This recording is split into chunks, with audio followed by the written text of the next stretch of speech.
मोदीजी, तुम्ही ग्रामपंचायत सदस्य नाहीये की लोकांना तुम्ही सारखं येड्यात काढाल आणि लोक येड्यात निघतील. आता पुन्हा मोदीजींनी आहे ना कालच्या सभेमध्ये हेच बोललेलं आहे.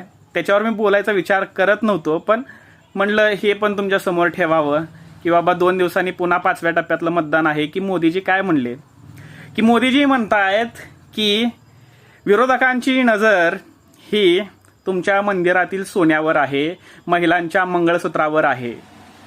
ते मंगळसूत्र काढून घेतील, तुमच्या मंदिरातलं सोनं काढून घेतील आणि त्याचबरोबर इनहेरिटन्स टॅक्स लावतील आणि 50% म्हणजे जे वारसा हक्काने आपल्या पुढच्या पिढीला मिळणारा जो पैसा आहे त्यातील 50% रक्कम ते काढून घेतील. तुमच्या वारसाला काही देणार नाहीत आणि ही सगळी रक्कम लव जिहाद करणाऱ्यांना म्हणजेच मुस्लिमांना देतील.